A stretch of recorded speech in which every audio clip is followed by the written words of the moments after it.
ಈಗಾಗಲೇ BBMP ಇದೆಯೋ ಇಲ್ಲೋ ಅಂತ ಜನಕ್ಕೆ ಮರ್ತೋಗಿದೆ.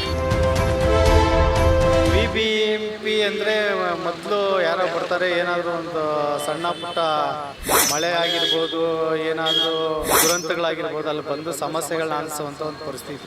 ಈಗ ಅದು ಖಂಡಿತ ಮರ್ತೋಗಿದೆ. ಈಗಾಗಲೇ BBMP ಚುನಾವಣೆ ಮಾಡಿ ಅದಕ್ಕೆ ಪೂರಕವಾದಂಥ ವಾರ್ಡಲ್ಲಿ ಎಲ್ಲ ಅಧಿಕಾರಿಗಳನ್ನ ಕಂಟ್ರೋಲಲ್ಲಿ ಇಟ್ಕೊಳ್ಳುವಂಥ ಒಂದು ಕೆಲಸ ಆಗಿದೆ. ಈಗಾಗಲೇ ನೀವು ನೋಡ್ಬೋದಾಗಿತ್ತು, RB ಲೇಔಟಿಂದ ಪುಟ್ಟೇನಹಳ್ಳಿ ಗಣಪತಿ ಟೆಂಪಲ್ವರೆಗೂ ಕಸದ ಸಮಸ್ಯೆನೇ ಹೆಚ್ಚಾಗಿದೆ. ರೋಡಲ್ಲೇ ಗಾಡಿಗಳನ್ನ ನಿಲ್ಲಿಸ್ಕೊಂಡಿದ್ದಾರೆ. ಅದೊಂದು ಯಾವ ಮಳೆಗಾಲ ಬಂದರೆ ಈಗಲೇ ಒಂದು ಸಣ್ಣ ಮಳೆ ಬಂದ್ರೂ ಅದನ್ನು ಮೋರಿಯಿಂದ ಹೊರಗಡೆ ಬರ್ತಾಯಿದೆ. ಅದನ್ನು ಕೇಳುವಂಥ ಸ್ಥಿತಿಯೂ ಇಲ್ಲ. ಅದನ್ನು ಈಗಾಗಲೇ ಈ ಸೊಳ್ಳೆಗಳ ಕಾಟ ಈಗಾಗಲೇ ಶುರುವಾಗಿದೆ.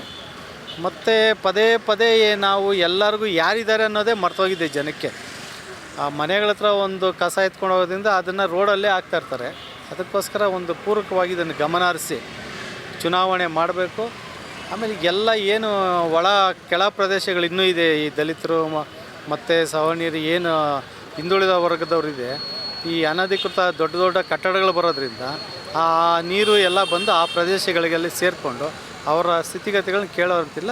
ಕೂಡಲೇ ಇದು ಎಚ್ಚೆತ್ಕೊಬೇಕಂತ ಕೇಳ್ಕೊಂಡು ಸರ್, BBMP ಬಜೆಟ್ 19,000 ಕೋಟಿ ಆಗಿದೆ, ಆದ್ರೂ ಸಮಸ್ಯೆಗಳಿಗೆ ಪರಿಹಾರ ಸಿಗ್ತಾ ಇದೆ. ನಿರ್ಲಕ್ಷ್ಯ BBMP ಅಧಿಕಾರಿ 19,000 ಕೋಟಿ ಅಲ್ಲ, ಈಗಾಗಲೇ ಈಗ ಒಂದು ವಾರ್ಡ್ಗೆ 19,000 ಕೋಟಿ ಅಂದರೆ ನಮಗೆ ಇದಾಗ್ತಾಯಿದೆ. ಪೂರಕವಾಗಿ ಕಸ ಎತ್ತೋರು ಬಂದು ಅವರು ಕಾಸು ಕೊಟ್ಬಿಟ್ಟು ಕಸ ಎತ್ಕೊಂಡು ಹೋಗ್ಬೇಕಾಗಿದೆ ಆಗಿದೆ. ಕಸ 19,000 ಕೋಟಿ ಅಲ್ಲ, 19,000ನ ಒಂದು ಬೀದಿಗೆ ರೆಡಿ ಮಾಡ್ತಾಯಿಲ್ಲ.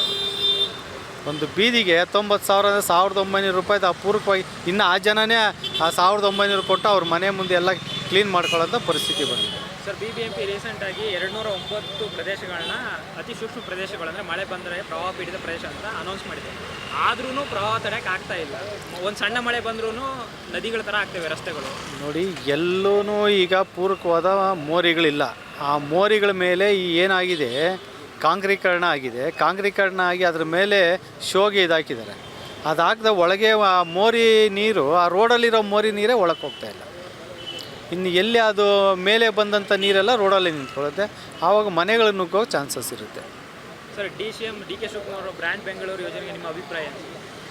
ಇಲ್ಲ, ಈಗಾಗಲೇ ಹಿಂದೇನೋ ಸಿಂಗಾಪುರ್ ಮಾಡಬೇಕಂತ ಹೋಗಿ ಬ್ರ್ಯಾಂಡ್ ಬೆಂಗಳೂರು ಮಾಡೋದು. ನೋಡಿ, ಈಗ ಒಬ್ಬ ಸಾಮಾನ್ಯ ಪ್ರಜೆ ಒಂದು ಮನೆ ಕಟ್ಟಬೇಕಂದ್ರೆ 600 ಅಡಿ ಮನೆಗೆ ಮೊದಲು ಒಂದು 30-40 ಸಾವಿರ ಇತ್ತು ಪ್ಲಾನ್ ಅಪ್ರೂವಲ್ಗೆ. ಈಗ 1,16,000, 1,25,000 ಹೋಗಿದೆ. ಅದರಲ್ಲಿ ಬ್ರೇವ್ ಬೇರೆ. ಆಮೇಲೆ ಈ ಖಾತಾಗಳು ಸಹ ಪೂರಕವಾಗಿ ಆಗ್ತಾಯಿಲ್ಲ. ಈ ಖಾತಾಗಳೇನಾಗಿದೆ, ಈಗ ಒಂದು ಮನೆಗೆ ಈ ಖಾತಾಗಳು 3-4 ಆಗ್ತಾಯಿದೆ. ಇದನ್ನು ತಡೆಗಟ್ಟೋರು ಯಾರು? ಪರಿಶೀಲನೆ. ಆಮೇಲೆ ನಕಲಿ ದಾಖಲೆಗಳು ಎತ್ಕೊಂಡೋಗಿ ಯಾವುದೋ GP ಆಗಿರ್ಬೋದು, ಯಾವುದೋ ಸೃಷ್ಟಿ ಡಾಕ್ಯುಮೆಂಟ್ಸು, B ಖಾತೆಗಳು, ಇದನ್ನೆಲ್ಲ ನಾವು ಅನಧಿಕೃತ ಮಾಡ್ತೀವಿ, ಇದು ಮಾಡ್ತೀವಿ ಅಂತಾರಲ್ಲ. ಅದು ಯಾಕೆ ಮಾಡ್ತಾರೆ ಅಂದರೆ ಫಸ್ಟ್ ದಾಖಲಾತಿಗಳನ್ನ ಪರಿಶೀಲನೆ ಮಾಡಲಿ. ಮೂಲ ದಾಖಲಾತಿಗಳನ್ನ ಪರಿಶೀಲನೆ ಮಾಡಿ ನಂತರ ಅದಕ್ಕೊಂದು ಕಾನ್ಸೆಪ್ಟ್ ತರಬೇಕು. ಇವರು ಈಗಾಗಲೇ ಇದು ಬಿಟ್ಟಿರೋದು ಯಾರು B ಖಾತಾ ಇದೆಯೋ ಯಾರೋ ಫೋರ್ಜರಿ ಮಾಡ್ಕೊಂಡು ಅದಕ್ಕೆ ಈ ಖಾತಾ ಕೊಟ್ಬಿಡ್ತಾರೆ. ಅದನ್ನೆಲ್ಲ ತಡೆಗಟ್ಟಬೇಕು. A ಖಾತಾ ಇರೋದು ಸ್ವಲ್ಪ ಮಟ್ಟಿಗೆ ಜವಾಬ್ದಾರಿಯಿಂದ ಆಗಿದೆ ಅಂದ್ಕೊತೀನಿ. B ಖಾತಾಗಳನ್ನ ಸ್ವಲ್ಪ ಎಚ್ಚರಿಕೆಯಿಂದ ದಾಖಲಾತಿಗಳು ಪರಿಶೀಲನೆ ಮಾಡಿ ಮಾಲೀಕರನ್ನು ಸೂಚಿಸಬೇಕು. ಸರ್, ಇನ್ನೂ ಮಳೆಗಾಲ ಬಂದಿಲ್ಲ, ಈಗಲೇ ಮುನ್ನೆಚ್ಚರಿಕೆ ಕ್ರಮ ಕೈಗೊಳ್ಳೋದು ಒಳ್ಳೆಯದು ಅಂತ BBMP ಅಧಿಕಾರಿ ನಿಮ್ಮ ಸಲಹೆ ಕೊಡ್ತಾರೆ?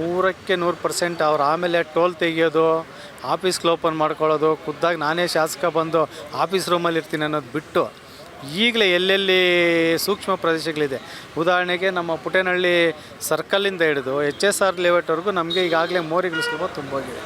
ಅದನ್ನು ಸ್ವಲ್ಪ ಈಗಲೇ ಎಚ್ಚೆತ್ಕೊಂಡು ಅದನ್ನು ಪೂರಕವಾಗಿ ಮಾಡಿದ್ರೆ ಒಳ್ಳೆಯದು. ಆಮೇಲೆ ಕಂಟ್ರೋಲ್ ರೂಮ್ ತೆಗೆದು ಏನು ಪ್ರಯೋಜನ ಅಲ್ವಾ? ಮರಗಳು ಬೀಳ್ತಾ ಇವೆ, ಫ್ಲೆಕ್ಸ್ಗಳು ಬೀಳುತ್ತೆ, ಮತ್ತು ಲೈಟಿನ ಕಂಬಗಳು ಬೀಳ್ತಾ ಇದೆ. ಕ್ರಮೇಣವಾಗಿ ಫ್ಲೆಕ್ಸ್ಗಳು ಕಡಿಮೆ ಆಗಿದೆ.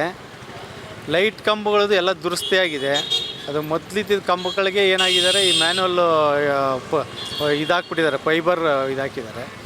ಆಮೇಲೆ ಈ ಮರಗಳು ಏನಾಗಿದೆ, ಈಗ ಮರಗಳಿಗೆ ಕಾಂಕ್ರೀಟ್ ಇದು ಮಾಡಿ ಆ ಮರಗಳು ಒತ್ತಡದಲ್ಲಿದೆ. ಸ್ವಲ್ಪ ಮರಗಳಿಗೆ ಸ್ವಲ್ಪ ರಿಲೀಸ್ ಮಾಡಬೇಕು.